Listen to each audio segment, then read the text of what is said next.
Assalamualaikum. Waalaikumsalam.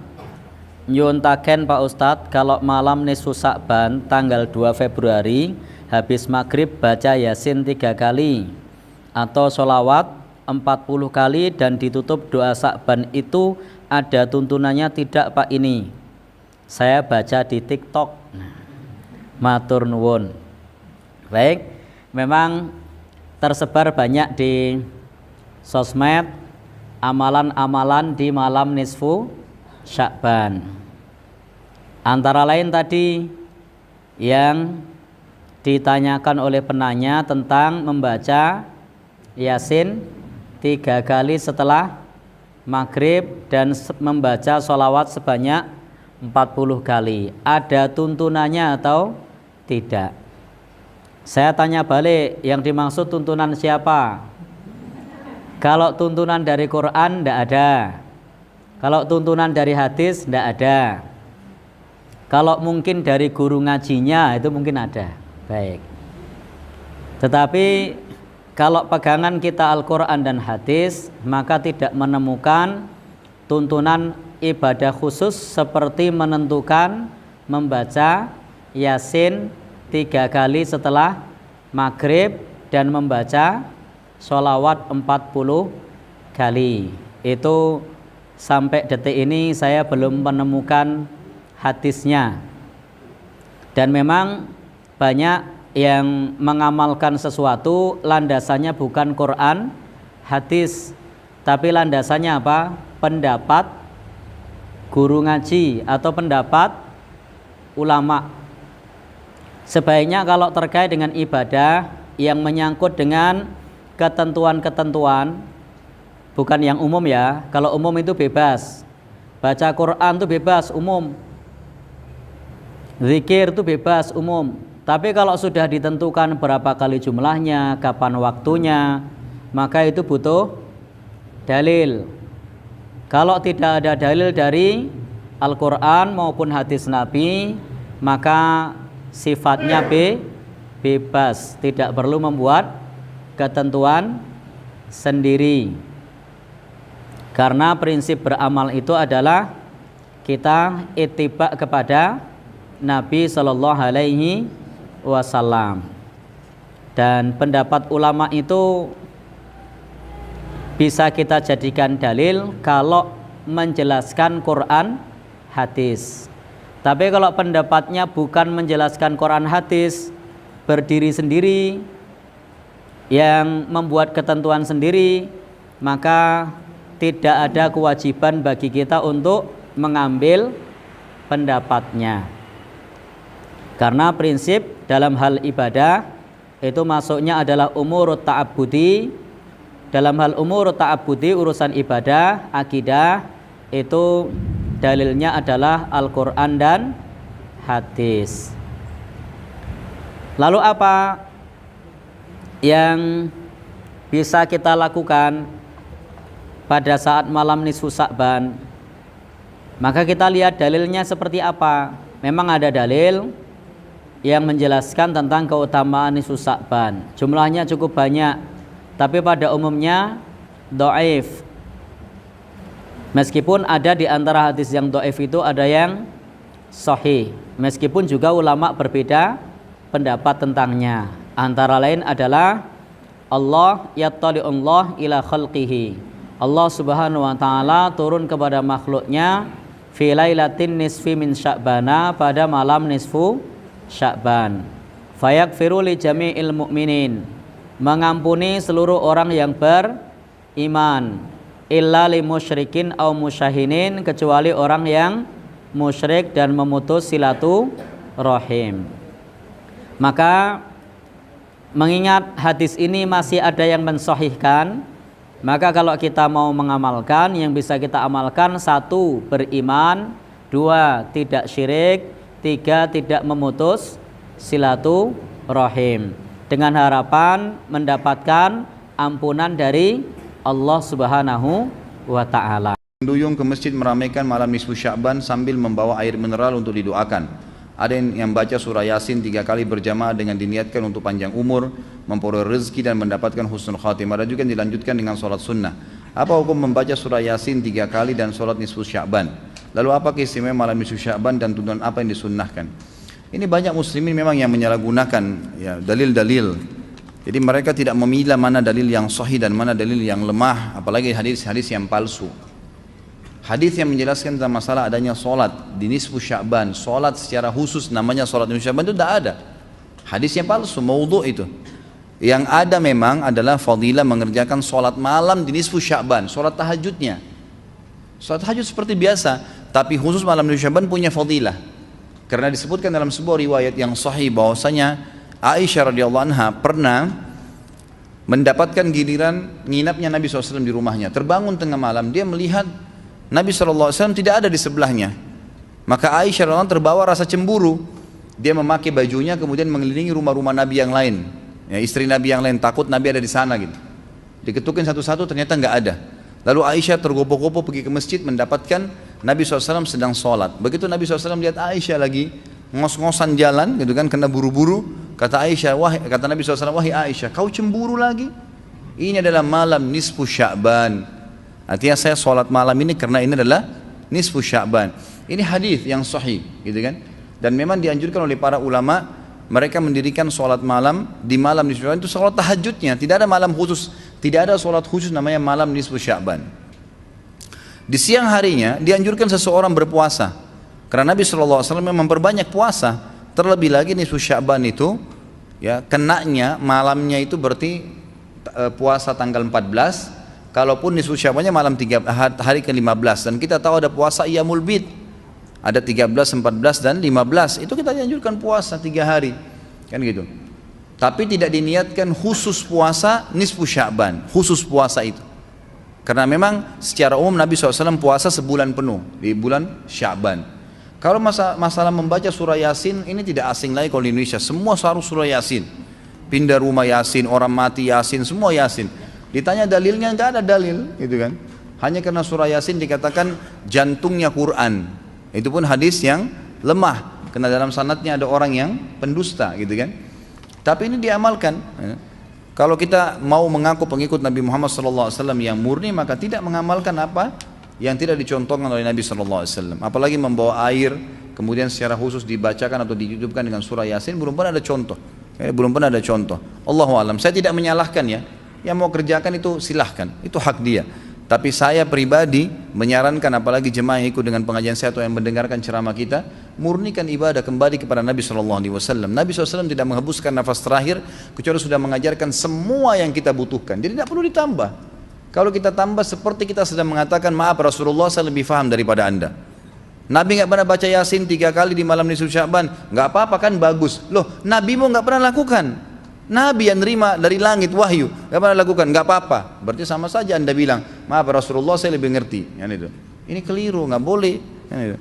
Jangan tambah-tambah agama, biarkan dalam keadaan murni. Sedangkan dan penting kami sampaikan, ada banyak pertanyaan seputar pertengahan di Sya'ban ini. Sampai terakhir kami dapati kemarin di Jakarta tentang pertanyaan tersebut. Bagaimana tentang keterangan-keterangan hadis yang menyebar seputar keutamaan atau amalan-amalan di pertengahan Sya'ban, khususnya baik di malam Sya'bannya ataupun di siangnya. Penting kami sampaikan, setidaknya hadis-hadis seputar pertengahan Sya'ban kita bisa dapati ada satu yang kualitasnya sahih, ada satu yang kualitasnya dhaif, dan selebihnya umumnya palsu. Selebihnya umumnya palsu. Saya ambil contoh yang palsu misalnya. Anda bisa temukan ini di kitab Ibnu Majah. Kalau punya kitabnya Sunan Ibnu Majah jilid pertama halaman 421, atau di Sunan Al-Baihaqi Syu'abul Iman jilid ketiga halaman 387, atau kalau Anda memiliki kitab Silsilah Al-Ahadits Ad-Dha'ifah karya Syekh Muhammad Nasiruddin Al-Albani, Anda bisa temukan di nomor hadis 2132. Baik, riwayat ini disampaikan oleh seorang bernama Ibnu Abi Sarba. Beliau mengatakan menerima dari Ibrahim bin Muhammad Beliau menerima dari Muawiyah bin Abdullah bin Ja'far, disampaikan dan disandarkan pada sahabat Ali bin Abi Thalib. Alhamdulillah. Hadisnya barangkali sangat populer, pernah Anda dengar. Idza kanat lailatun nisfi min Sya'ban, jika telah tiba malam pertengahan bulan Sya'ban atau malam atau di hari pertengahan Sya'ban, faqumu lailaha, maka hidupkan malamnya dengan banyak menunaikan salat, wasumu naharaha, dan siangnya lakukan dengan puasa. Faman min mustaghfirin, maka siapapun yang bermohon ampunan kepada Allah, maka Allah akan mengampuni orang yang memohon ampunan itu. Pernah dengar hadis ini? Itu statusnya palsu ya. Hadisnya palsu. Hadisnya palsu. Cacat palsunya ada pada seorang bernama Ibnu Abi Sarbah, orang pertamanya. Ini dinilai oleh para ulama hadis sebagai orang yang sering memalsukan hadis. Adapun yang dhaif Anda bisa temukan di Asnal Matalib jilid pertama halaman 84. Itu disandarkan pada Aisyah radhiyallahu anha bahwa satu kali beliau kehilangan Rasulullah sallallahu alaihi wasallam di malam pertengahan Sya'ban, faqadtu Rasulullah sallallahu alaihi wasallam, dan itu bagian Rasulullah menginap di rumah beliau. Ya, diduga beliau sedang ada di tempat istri yang lain, dicari oleh Aisyah, ternyata sedang ditemukan di Baqi. Ya, beliau sedang berdoa kepada Allah Subhanahu wa taala agar sekiranya Allah berkenan mengampuni para muslim yang telah wafat di pemakaman Baqi. Ya, maka Rasulullah menyampaikan, katakanlah Aisyah, hari ini Allah mengamati kepada manusia dan mengampuni orang-orang memohonkan ampunan. Ini statusnya dhaif, tapi juga disahihkan oleh Syekh Muhammad Nasiruddin Al-Albani. Yang sahih itu riwayat Abu Musa Al-Ash'ari. Abu Musa Al-Ash'ari. Anda bisa temukan di silsilah al-hadith as-sahihah, alhamdulillah, karangan Syekh Muhammad Nasiruddin Al-Albani, nomor hadith 1144. Ini yang sahih. Yang kalimatnya juga singkat, ya, bahwa Nabi SAW menyampaikan Allah Subhanahu wa taala mengamati, bahasanya mengamati, ya, kepada hambanya, ya, di malam pertengahan Sya'ban, ya, di malam pertengahan Sya'ban, dan mengampuni yang memohon ampunan sekalipun sebanyak bulu domba di sekuk kalem. Nah, itu yang sahih. Ya. Ini sebetulnya semakna dengan hadis-hadis qudsi yang disampaikan orang pertamanya 31 orang sahabat senior, dan itu biasa keutamaan-keutamaan malam. Misal yanzilu rabbuna tabaraka wa ta'ala, Allah kemudian ya menghamparkan rahmatnya ke langit dunia kepada hambanya setiap sepertiga malam. Itu tiap hari itu ya, sepertiga malam ya. Maka Allah kemudian berfirman, faqala ya ibadi, hambaku, siapa yang memohon kepadaku aku akan berikan, siapa yang meminta aku akan kabulkan, faman istaghfara liya, dan siapa mohon ampunan faghafartu lahu, aku ampuni dia. Itu tiap hari. Tiap hari. Jadi kalau Anda enggak minta itu rugi. Dan hadisnya qudsi. Ya. Dan khusus untuk malam Sya'ban, hadisnya berbeda seperti tadi kami sampaikan dari Abu Musa Al-Ash'ari, itu dimulai di malamnya. Kalau tiap hari di penghujung malam. Nah, jadi ini yang sahih. Dan amalannya Nabi tidak menyebut spesifik. Karena itu sahabat itu banyak beramal saja. Ya, ada yang kemudian salatnya qiyamul lail, yang tahajud, ya. Ada yang banyak beristighfar, macam-macam. Dan tidak ada amalan spesifik.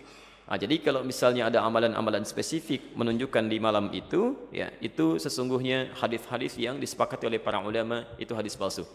Misal hadis yang mengatakan bahwa bangun di malam Sya'ban, tunaikan salat sekian rakaat, dibacakan dengan qul huwallah di awalnya dan sebagainya. Itu saking palsunya hadis itu, di kitab hadis palsu aja nggak ada.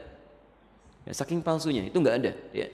Itu dimunculkan kemudian dan disandarkan pada tabi'in bernama Khalid bin Ma'dan yang hidup di Damaskus pada saat itu. Beliau tidak melakukan itu. Beliau hanya menunaikan salat-salat sunnah malam, gitu ya. Qiyamul lail, tahajud, itu yang ditunaikan. Cuman orang salah menduga, gitu ya. Jadi kalau Anda ingin hidupkan malamnya dengan ibadah-ibadah sunnah, silakan saja, boleh. Qiyamul lail, tahajud, baca Quran, istighfar, itu standar, biasa. Dan ada keutamaan di situ. Kalau siangnya ingin puasa, boleh. Puasa ayyamul bid. Masya Allah, sekarang kan merangkai itu. Kamis tanggal 12 kan kemarin, Jumatnya 13, Sabtu 14, sekarang 15. Antum masih boleh puasa. Ya, sekallah khair. Baik, jadi sah-sah saja kalau siangnya ingin puasa, tapi jangan disandarkan pada keterangan-keterangan hadis yang bermasalah, ya. Termasuk ada yang fenomenal itu, ya. Jadi zaman dulu nggak ada, sekarang ada tuh. Ya, bahwa pada saat pertengahan Sya'ban buku amalan manusia ditutup, ya. Pernah dengar itu? Baik, kalau ditutup artinya amalan kita nggak dicatat karena ditutup. Di antum bebas saja lakukan apa aja tuh karena nggak dicatat tuh, ya. Mau pinjam handphone teman, mau ngambil sandal di Baitur Rahim karena nggak dicatat tuh. ya, karena ditutup ternyata nggak dicatat. Dan mustahil buku catatan amal seorang hamba ditutup kecuali dia telah wafat. Ya telah wafat. Dia ditutup itu setelah wafat. Kalau dia masih hidup, dia pasti terbuka. Masih terbuka dia. Dan semua akan ditulis dan ditampakkan di akhirat nanti. Dalilnya sahih. Faman ya'mal mithqala dzarratin khairan yarah. Siapa yang berbuat satu kebaikan akan ditampakkan sekecil apapun. Ya, wa may ya'mal mithqala dzarratin syarran yarah. Yang ada hanyalah pena yang diangkat, yang tidak dituliskan. Itu pun bukan di pertengahan Sya'ban atau bahkan di Ramadan, bukan. Hanya dikhususkan pada 3 golongan tertentu. Rafi'al qalam an thalathin, kan? Atau an thalathah. Diangkat pena, tidak dituliskan hisabnya dari 3 golongan. Anis sabiyyi hatta yahtalima, dari anak kecil sampai dia balik. Jadi kalau anak kecil tidak sholat, dia nggak dihisab oleh Allah sebelum dia balik. Itu diangkat penanya, tapi bukunya masih terbuka, catatannya ada. Dia. Kemudian siapa lagi? Wa anil majnuni hatta yufiqa. Ya, anil majnuni hatta yufiqa, dari orang yang terganggu ya, kesadarannya, baik sampai dia sadar kembali, yang disebut tidak waras dan sebagainya gitu ya. Nah itu tidak dihisab, tidak dihitung. Jadi kalau dia naik misalnya ngambil mangga Anda, dia lempar, kemudian dia ambil mangganya, Anda nggak usah marah, karena Allah pun nggak hisab. Ya, Allah tidak hisab, jelas ya? Karena dia melakukan amalan berdasarkan bukan karena kesadarannya. Dan yang terakhir, anin naimi hatta yastaiqidha. Ya, dari orang yang tidur sampai dia bangun. Jadi kalau misalnya ada di antara antum, ya tertidur, kemudian subuh lewat sampai jam 10, itu belum dihisab tuh. Nah, saat bangunnya di situ dia tempat sholatnya. Ya, tapi bukunya tetap terbuka, nggak ditutup ya. Kalau ditutup artinya sudah meninggal dunia, sudah selesai. Baik. Dan tidak ada kerjaan malaikat nutupin buku, dibuka lagi tuh ya. Tolong tanyakan kapan ditutupnya, kapan dibukanya tuh. Oke. Jadi itu diantara amalan-amalan yang barangkali penting untuk disampaikan. Jadi tidak sepenuhnya keliru juga beramal di pertengahan Sya'ban, tapi juga tidak sewajarnya jika kita melakukan amalan yang tidak pernah ada dalilnya, ya, sekaligus juga tidak ada ketentuan dan contohnya. Itu barangkali yang coba kita hindari. Kalau beramalnya silahkan, karena tuntunan umumnya ada, hadisnya dan sebagainya. Tapi amalan-amalan sunnah yang memang pernah diajarkan dan dicontohkan untuk dilakukan. Saya kira jelas ya. Baik. Pertama, sumber agama kita Al-Quran. Kalau nggak ada dalam Al-Quran, lihat dalam hadis. Kalau nggak ada dalam hadis, ijma' ulama, konsensus, kesepakatan. Kalau nggak ada dalam ijma', lihat dalam qiyas, analogi. Berapa sumber pengambilan hukum? 10. Quran, hadis, ijma', qiyas, syar'u man qablana, saddu dzara'i, qaulus sahabi, istihsan, istishab, urf. 10. Tapi yang disepakati 4 mazhab, 4. Quran, hadis, ijma', qiyas. Nah, malam nisfu Sya'ban itu ada nggak dalam Quran? Ya ayyuhalladzina amanu akrimun nisfa min Sya'ban. Nggak ada. Dalam hadis ada. Ittala'allahu ala jami'i khalqihi lailatan nisfi min Sya'ban. Allah memperhatikan semua makhluknya pada malam nisfu Sya'ban. Fayaghfiru li jami'i khalqihi. Siapa yang berdoa pada malam itu, diampunkan Allah segala dosanya, dikabulkan Allah segala doanya. Illa, kecuali orang 2. Musyrik, orang yang mempersekutukan Allah. Musahin, orang yang belum berdamai di antara saudaranya. Hadisnya sahih apa enggak sahih? Hadis ini sahih menurut Syekh Nasiruddin Al-Albani. Hadisun sahih, diriwayatkan dari Abu Bakar radhiyallahu anhu. Nah, hadisnya umum bahwa malam nisfu Sya'ban itu ada. Sekarang pertanyaannya, apakah kalangan salaf? Salaf itu 3 abad pertama. Khairul qurun qarni, sebaik-baik abad-abadku, abad pertama. Tsummal ladzina yalunahum, abad kedua. Tsummal ladzina yalunahum, abad ketiga. 3 abad pertama ini disebut dengan salaf. Sedangkan abad keempat, kelima, keenam disebut dengan khalaf. Apakah kalangan salaf ada menghidupkan malam nisfu Sya'ban? Ya. Di mana kami bisa lihat kitabnya? Al-Mawahib Al-Ladunniyah. Nama kitabnya Al-Mawahib Al-Ladunniyah, ditulis oleh Imam Al-Qastullani. Di situ dia sebutkan ada kalangan tabi'in. Nabi, sahabat, tabi'in, kalangan tabi'in. Namanya siapa? Makhul. Siapa lagi? Khalid bin Ma'dan. Kalangan tabi'in di negeri Syam. Negeri Syam itu sekarang sudah jadi 4 negara. Suriah, Lebanon, Yordania, Palestina. Kalangan tabi'in di negeri Syam merayakan malam nisfu Sya'ban dengan solat sunat, dengan memperbanyak zikir dan doa, dan mereka datang ke masjid dengan 3. Pertama, memakai jubah kebesaran, pakai jubah. Siapa yang punya jubah, bawa pada malam nisfu Sya'ban, pergi ke masjid. Kemudian yaktahilun, pakai celak. Sebelum berangkat ke masjid, pakai celak. Lalu kemudian mereka buat bukhur. Bukhur itu asap kayu gaharu. Asap, bukan asap menyan manggil jin hantu jemalang tanah. Maka di masjid-masjid dihidupkan asap kayu gaharu. Lalu kemudian ulama-ulama kalangan tabi'in memakai jubah kebesaran, pakai sorban. Lalu kemudian mereka pun menghidupkan malam itu di negeri Syam. Adapun di kota Makkah, Madinah, mereka tidak melakukan itu. Jadi antara sesama salaf pun ikhtilaf. Jadi kalau ada orang mengatakan sekarang salaf nggak ada ikhtilaf, siapa bilang salaf nggak ada ikhtilaf? Salaf negeri Syam ramai-ramai menghidupkan malam nisfu Sya'ban. Sedangkan salaf Makkah Madinah malam nisfu Sya'ban dihidupkan di rumah masing-masing. Kenapa berbeda? Saya lama menganalisa, mencari jawaban. Kenapa berbeda? Ternyata salaf negeri Syam mereka bertetangga dengan Romawi. Sedangkan orang Makkah Madinah nggak punya tetangga kafir, nggak perlu menunjukkan syiar. Sedangkan orang Islam perlu menunjukkan syiar, show force, show tunjukkan force, kekuatan. Maka pada malam itu ramai berzikir, berdoa, Astagfirullah, subhanallah, walhamdulillah, wala ilaha illallah, wallahu akbar. Orang-orang yang mau mendirikan tempat ibadah yang belum dapat izin, yang selama ini dia ngelihat, oh orang Islam itu dikit, ternyata malam itu dia lihat ramai, hebat umat Islam. Ini adalah syiar, malam nisfu Sya'ban adalah syiar. Tapi Nabi nggak nyebutkan ibadahnya apa. Memperbanyak solat-solat sunat, solat sunat wudu, solat sunat tasbih, solat sunat hajat, solat sunat taubat, solat sunat mutlak, solat sunat tahajud, solat sunat witir. Bagus. Saya nggak kuat lagi solat sunat Pak Ustadz, saya mau baca Quran. Baca Quran sebanyak-banyaknya. Baca Quran pun nggak kuat Pak Ustadz. Gimana lagi? Duduk. Apa? Zikir. Pejam mata, zikir. Zikir pun nggak kuat Pak Ustadz, mati aja. Zikir kok nggak kuat.